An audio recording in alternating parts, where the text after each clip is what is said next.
প্রতিদিন আনন্দ দিনে স্বাগত। বিশ্বাস করি যে আজকের অনুষ্ঠান আপনাদের প্রভাবিত করবে। প্রভু কি আমাদের জীবন উপভোগের অনুমতি দেন, আর আমরা সব সময় ভাবি যে প্রভু শুধু আত্মবলিদানী চান, কিন্তু বাইবেলে আছে যোহন 10:10 এখানে আসলে যিশু বলেছেন যে চোর আইসে কেবল যেন চুরি, বধ ও বিনাশ করিতে পারে, আমি আসিয়াছি যেন তাহারা জীবন পায় ও উপচয় পায়।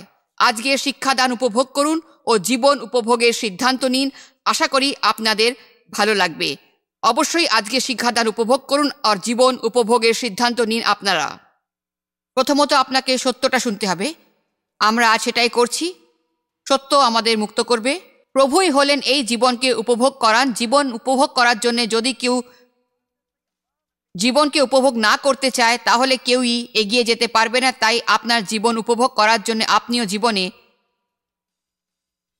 কিছু পরিবর্তন আনুন। একটা জিনিস যা আমি আমার ভীষণ উপভোগ করতে গিয়ে জেনেছি যে সব সময় সঠিক হতেই হবে এমন কোনো নীতি নেই। এমন অনেক সময় ঘটেছে যে ডেভ এবং আমার মতামত ভিন্ন, এবং সেই জন্য আমি চুপ করেছি এবং ওই প্রসঙ্গে আর কথাই বলিনি। এমন কিছু শুরু করতে গেছিলাম যা আমার আনন্দ চুরি করতে গেছিল, এবং তার জন্য আমাকে যে মূল্য দিতে হতো তার কোনো লাভ হতো না। আমি একটা কথা বলি, নির্ভুল হওয়াকে অনেক বেশি মূল্য দেওয়া হয়। কি আমি খুব ভালো প্রচার করছি না? আমি বলেছি নির্ভুল হওয়াকে অনেক বেশি মূল্য দেওয়া হয়। গর্বিত হওয়ার জন্য যে মূল্য আমরা দিই, বলেছিলাম না আমি ঠিক, তাই নয় কি?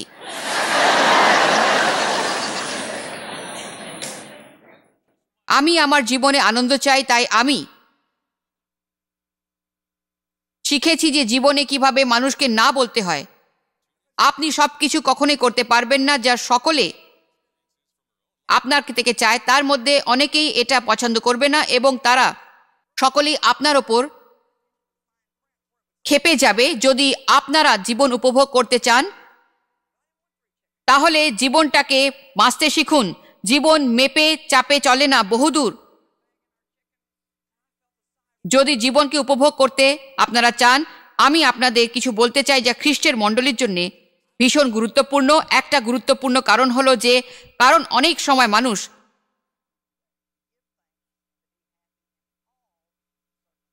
জীবনে আনন্দ উপভোগ করতেই পারে না, তখন তারা ভীষণ আঘাত পায়, মাথা ধরেছে।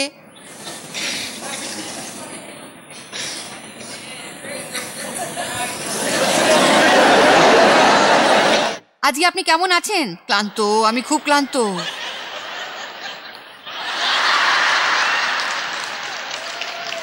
হ্যাঁ, আমি আজ অলৌকিক কিছু চাই আর আমার আরোগ্যের জন্য কিছু বলবেন? না, আমি বলবো না। এটা আপনার সময় প্রয়োজন হয় না, এর জন্য একটা আলাদা স্থান আছে। কিন্তু মাঝে মাঝে আপনার জীবনযাত্রার পরিবর্তনের আনাটা খুব দরকার। মাঝে মাঝে আপনার ভালো খাওয়া দাওয়া দরকার, ঘুম অবশ্যই দরকার। আপনার নির্দিষ্ট সময়ে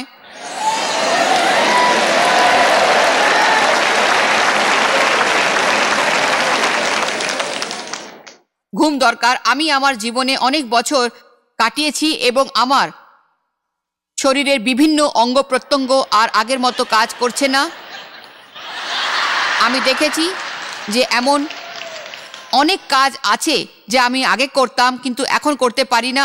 আর আগের মতো প্রচুর মিষ্টিও খেতে পারি না, কেননা তারা আমায় ব্লাড সুগার বাড়িয়ে দেয় আর আমি তখন ওষুধ খেয়ে বেঁচে থাকি। আমি ক্লান্ত। এখন যদি বেশি রাত করে খাবার খাই তাহলে আমি সুস্থ থাকি না। আর আমি বলছি যে আমি এখন আর সেই মতো করতে পারি না।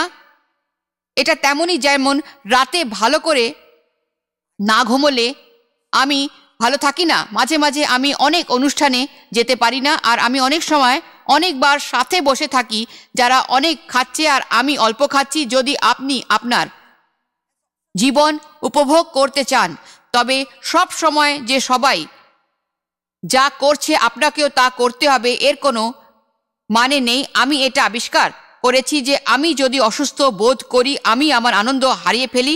আমি আনন্দ হারিয়ে সময় নষ্ট করতে চাই না, আর আমি জীবনকে উপভোগ করতে চাই।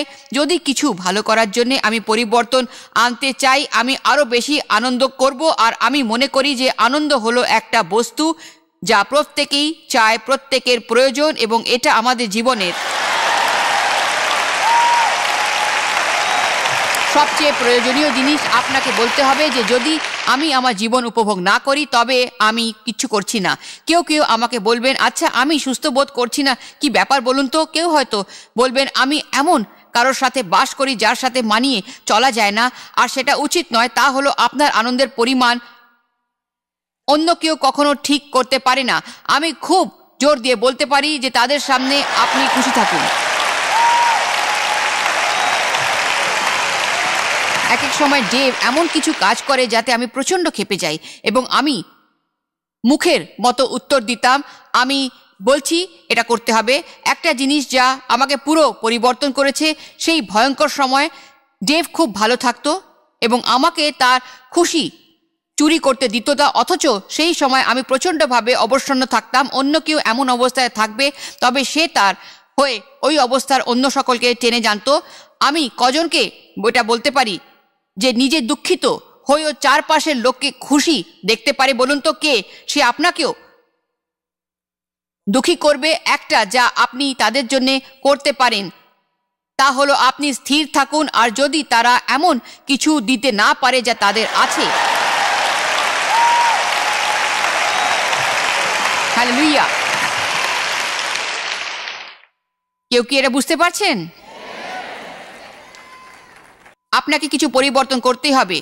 প্রথমত আপনাকে এটা বিশ্বাস করতে হবে যে প্রভুর ইচ্ছাই হলো আপনি নিজের জীবন উপভোগ করুন।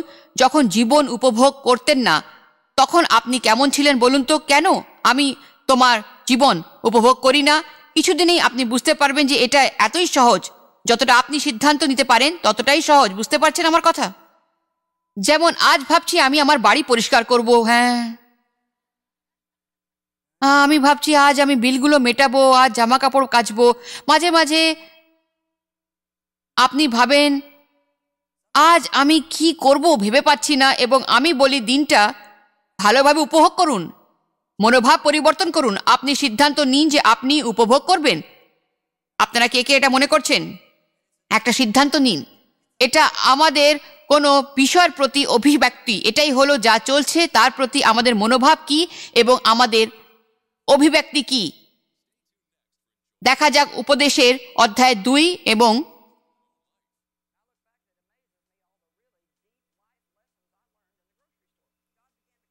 এটাও দেখুন 2:24। ভোজন পান করা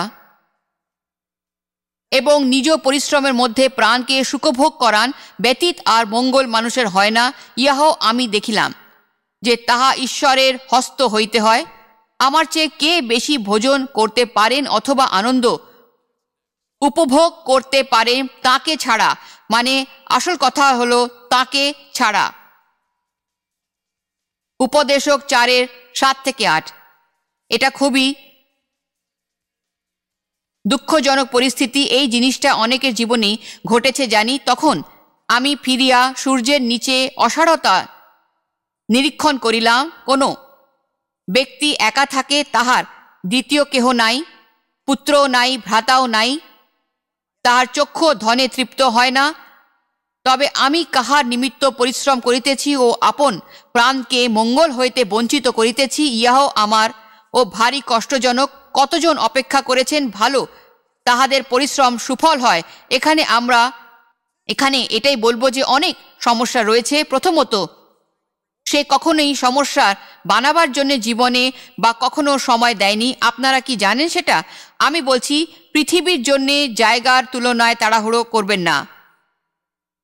আমরা অন্য দেশে যাই এবং অনেক সময় আমরা মানুষকে অসন্তুষ্ট করি, কেননা আমরা কাজটাকে বুঝি এবং চাই যে ওটা শেষ করার পরে আমরা সেখান থেকে চলে যাই। তারা কথা বলতে চায় যে বন্ধুত্ব করতে চায় এবং তারা সম্পর্ক তৈরি করতে চায়। আমরা সব সময় তাড়াহুড়ো করি। আমাদের সম্পর্কের উপরে অনেক বেশি গুরুত্বপূর্ণ দিতে হবে। বাইবেলে সম্পর্ককে গুরুত্ব দেওয়া হয়েছে। বাজে করা, টাকা রোজগার করা, সব কিছু ঠিকভাবে রাখা, সবাইকে ঠিকভাবে রাখা জীবনে। এছাড়াও অনেক কিছু আছে সাফল্যের সিঁড়ি ওঠার জন্যে। মনুষ্য মূল্যবান এবং আমাদের সময়ে দিতেই হবে সম্পর্ক তৈরি করার জন্যে। এই মানুষটি বলেছেন যে তিনি সম্পূর্ণ একা ছিলেন, তার কারোর সাথে কোনো সম্পর্ক ছিল না, আর তার কাজ কখনো বুঝতে পারতেন না যে রাতের কতটা পরিশ্রম করতে হবে। সে কাজ করে অনেক ধনী হয়েছে, কিন্তু সে জানে না যে সে কিভাবে সেগুলো উপভোগ করবে। অনেক মানুষ আছে যারা কাজ করে যায়, কিন্তু তারা কোনোদিনই জীবনটাকে উপভোগ করতে পারে না, এগুলো তাদের নিয়ন্ত্রণ করে। আপনারা অনেকেই মহত্বের প্রতি সৎ এবং শুনে হাসবেন, কিন্তু এটা খুব সত্যি। এখানে অনেকে আছেন যারা প্রয়োজনের চেয়ে অনেক বেশি খরচ করেন, কিন্তু আপনাদের মধ্যে কারোর উচিত নিজেকে এক্ষুনি কিছু কিনে দেওয়া। আপনি সব পেয়েছেন কিন্তু উপভোগ করতে পারছেন না, আপনি এটা অন্য সময় উপভোগ করবেন বলে সঞ্চয় করে যাচ্ছেন। যখন আপনি আসন গ্রহণ করবেন, আমি এমন ছিলাম সব সময়, যারা বিশ্বাস করে ভবিষ্যতের জন্য সঞ্চয় করা দরকার, আমরা তাই করতাম। তখন আমি উপভোগ করব জীবনটাকে। আমি চাই আমার সন্তানরা আশীর্বাদ পাক, আমি আমারটা করব, তারা তাদেরটা করবে।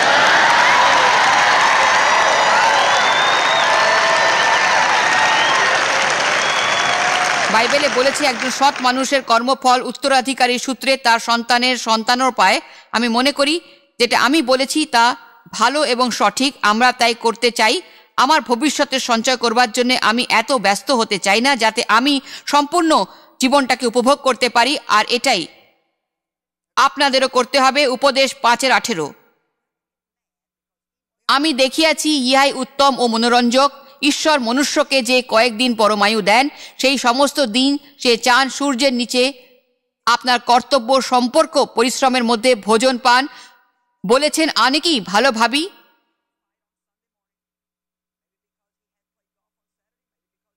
আমি দেখিয়াছি ইহাই উত্তম ও মনোরঞ্জক, ঈশ্বর মনুষ্যকে যে পরিশ্রম পরমায়ু দেন, সেই সমস্ত দিন সে যেন সূর্যের নিচে আপনার বাস্তব সমস্ত পরিশ্রমের মধ্যে ভোজন। আবার ঈশ্বর যে কোনো ব্যক্তিকে ধন সম্পত্তি দান করবেন, তাহাকে তাহা ভোগ করিতে আপন অংশ আপন পরিশ্রমে আনন্দ করিতে হবে।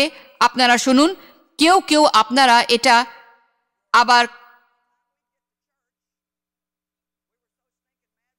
বুঝতে পারছেন কিন্তু আবার চলে যাবেন, তাই তো আপনারা আপনাদের জীবন উপভোগ করতে চলেছেন। দেখুন, কেউ মনে মনে ভাবছেন যদি আপনার জীবন আমার হতো, যদি আমি আপনার মতো হতাম, জয়েসের মতো যদি আমার সহায়ক গোষ্ঠী থাকতো, যদি আমার নতুন গাড়ি থাকতো, ইত্যাদি ইত্যাদি। যদি আমি বিবাহিত হতাম, যদি আমি অবিবাহিত হতাম,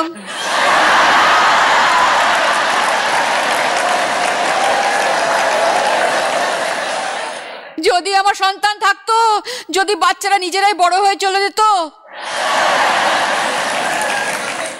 আমি এই ব্যাপারটা নিয়ে চিন্তিত। তিনি বলেছেন তোমার জীবন তোমাকে নিযুক্ত করা হয়েছে এবং সেটা উপভোগ করার জন্য হয়তো আপনার এমন অনেক কিছু আছে আপনাকে প্রতিদ্বন্দ্বী মনে করা হয়। এটা হয়তো শারীরিক অক্ষমতা অথবা শেখাবার অক্ষমতা, হয়তো আপনার কলেজে যাবার সুযোগ হয়নি যা আপনার প্রতিবেশীর হয়েছে, হয়তো আরও অনেক কিছু হয়েছে। আপনি হয়তো মনে করবেন যে অন্যের মতো আপনার মধ্যে কোনো গুণই নেই। আপনাকে প্রত্যেকবার প্রত্যেকের মধ্যে যে গুণ আছে কারো কারো সেটা বেশি, আর আপনার সেটাই মেনে নিতে হবে যে জীবন আপনাকে উপভোগ করতেই হবে। হয়তো আপনি মনে করবেন ইস, আমার স্বামী যদি এমন হতো বা স্ত্রী যদি এমন হতো কত ভালো হতো। আমার সন্তানকে বড় করে তোলা খুবই কঠিন, আপনাকে সেটা মেনে নিতেই হবে যেটা আপনার আছে, এবং আপনাকে সেটা মেনে নিয়েই চলতে হবে। আপনার যা আছে তাই নিয়েই আপনি সবচেয়ে সুখী থাকবেন, কেননা এটাই আপনার জীবন যা আপনি পেয়েছেন, এবং আপনি অন্য জীবন আর পাবেন না যতক্ষণ না আপনার যা আছে তা দিয়ে যা করা যায়। আমি ভালো বলেছো জয়েস, আমি বলেই যাব। আপনি বলবেন ইস, আমি যদি আমার বন্ধুর মতো দেখতে হতাম। জানেন, এটা হবার নয়। আপনার যা আছে সেটাই আপনার।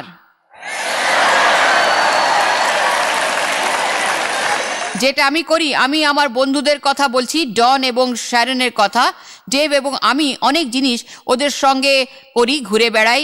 আর ওখানে আমাদের কিছু সভা ছিল, আমাদের সাথে 8-9টা ব্যাগ ছিল, আমাদের বোধহয় 9টা ছিল, তাই না, হয়তো আরও বেশি। আমি আমার বিছানা গোছাচ্ছিলাম, সব নিয়েছিলাম। যদি কোথাও যাই তবে আমার সব কিছু নিয়ে গেলেই ভালো হয়। আমি সব সময় অনেক বেশি জিনিস নিই। ওরা আজ আমাদের সাথে আসতে রাজি হয়েছে এবং তারা একটা ব্যাগ ঠেলে আনছিল আর আরেকটা ব্যাগ পিঠে আনছিল। আমি ভাবলাম যে আমারটা আর একটু বেশি মনে হচ্ছে, কোথায় যেন ভুল হচ্ছিল। তোমরা কি জানো, আমার অনেক সময় লাগবে। বললাম আমার মতো হতে হবে, তা তো হতে যায় না। আমার অনেক বেশি মুখে আর মাথার রঙের চুল, যন্ত্র, সুগন্ধি পাউডার। আপনার কজন জানেন যে আমি কি বলছি? কারো কারো এই কাজে অনেকের চেয়ে অনেক বেশি সময় লাগে।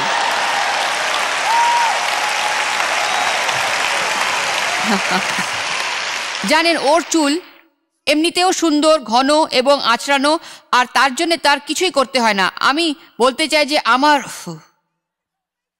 আমি প্রথমে চুল ধুই, তারপর সুগন্ধ দিই, তারপর আঁচড়াই, চুল শুকোই, তারপর যন্ত্রে চুল কুচকোই এবং আরও অনেক কিছু করি, অনেক কিছু। আমার সাজবার জন্য 18টা ডাব্বা নিয়ে আসি সঙ্গে করে, আর সে শুধু স্নান করে। আশা করি ওর যেন পরিবর্তন একেবারেই না হয়। আপনি আপনার জীবন নিয়েই আনন্দে থাকুন, আপনি সেটাই করুন যেটা আপনি করতে চান এবং এর জন্য একটা মনোভাব গ্রহণ করুন। মনোভাবটা খুব প্রয়োজন।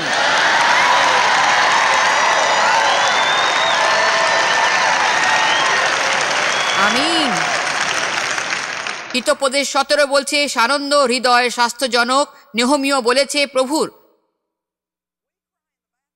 আনন্দই আমাদের শক্তি। আর আমি মনে করি শয়তান আমাদের জীবনে যা করে তা আমাদের যা আছে তা চুরি করার জন্যে মোটেই করে না, তা আমাদের জীবনের আনন্দ চুরি করার জন্যই করে। আর সে আমাদের হতাশ, অবসাদগ্রস্ত, আশাহত করাতে চায়। সে জানে যখন সে আমাদের আনন্দ চুরি করবে তখনই সে আমাদের শক্তি চুরি করবে। আর আমার কাছে কিছু পরিসংখ্যান আছে, সেটা আপনারা শুনুন, ভালো লাগবে। সাধারণ পুরুষ ও মহিলারা দিনে 4 থেকে 8 বার হাসে। সাধারণ শিশু দিনে প্রায় 150 বার হাসে। আর বাইবেল অনুসারে আমরা সকলেই যে শিশু হয়ে পৃথিবীতে আসি এ ব্যাপারে কোনো সন্দেহ নেই। আমি বলি যে আমাদের সরল হতে হবে। আমরা কিছুতেই সব ব্যাপারে কঠিনভাবে মনোযোগী হতে পারি না, এমনকি আপনার সেটা হওয়া উচিত নয়। প্রভু জানেন আপনার সাথে কি ভুল হচ্ছে। প্রভুর কাছে তিনি আমাদের উদ্ধার করবেন। বলবেন, ও এখন আমি কি করব বলুন, এখন জানতাম না এরকম। বাইবেলে আছে প্রভুর সামনে সব সময় মূর্খের মতো আপনি কি করবেন সেটাও কিনা। প্রভু বলেন, আমি তোমাকে চিনি। তিনি জিরোমীয়কে বলেছিলেন, মাতৃগর্ভে তোমাকে স্থাপন করার আগের থেকেই আমি তোমাকে চিনি আর তোমাকে আমার পছন্দের অনুগত হিসেবে। হালেলুয়া। আপনি নিজেই আনন্দে থাকতে পারেন যদি আপনি সেটা চান। নিজের বিরুদ্ধাচরণ করা বন্ধ করুন, নিজেকে বুঝুন এবং নিজের সব দোষ ত্রুটি খুঁজে বার করুন এবং বলুন, আমি যা আমি তাই। আমি প্রভুকে ভালোবাসি, আমি পরিবর্তন চাই আর আমি সব সময় পরিবর্তিত হতে চাই। তিনি আমাকে পরিবর্তিত করবেন সব সময় উজ্জ্বল থেকে উজ্জ্বলতর ভাবে। তাই আমি আপনাকে বুঝবো, আমি নিজেকে উপভোগ করছি কেননা প্রভু আমাকে ভালোবাসেন।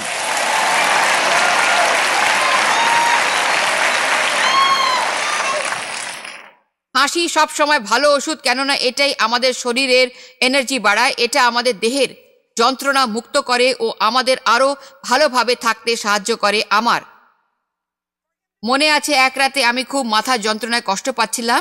আমরা একটা খেলা খেলছিলাম এবং একটা কারণে আমি খুব হাসছিলাম। আমি মনে করি এটা অনেকটা ওই হাসির মতোই ব্যাপার ছিল। আর দেখতে দেখতে আমার মাথার যন্ত্রণাটা সম্পূর্ণ কমে গেল।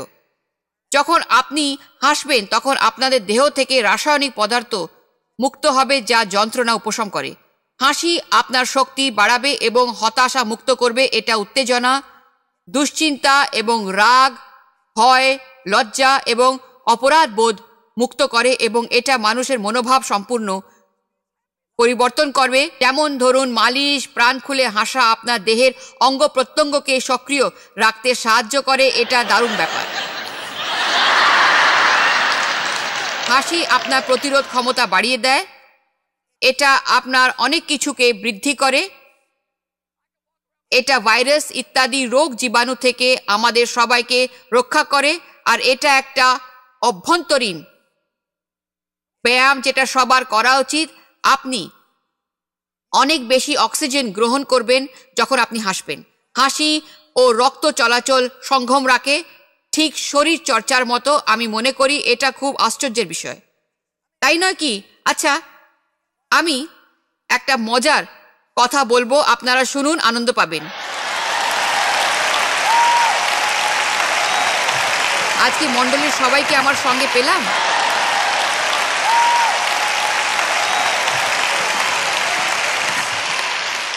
যিশু এসেছিলেন যাতে আমরা জীবন পাই।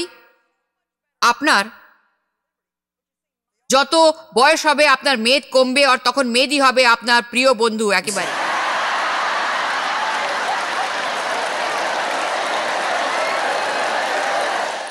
মাঝে মাঝে আমি মনে করি আমি সব কিছু বুঝি, তখন বলি না।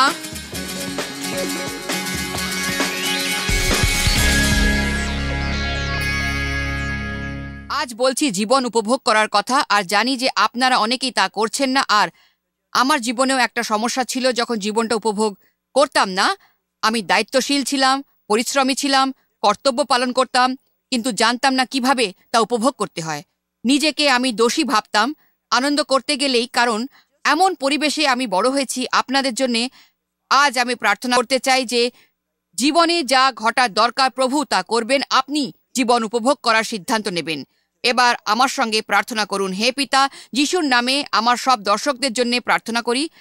আমি সবাইকে ভালোবাসি আর প্রার্থনার দ্বারা তাদের আবৃত্ত করতে চাই। প্রার্থনা করছি প্রভু, তারা সিদ্ধান্ত নেবে, তারা হতাশ হবে না, দুঃখ একেবারেই করবে না, কষ্ট পাবে না, প্রতিদিনের প্রতিটা মুহূর্ত উপভোগ করবে, প্রতিটা মুহূর্ত প্রতিটা দিনের।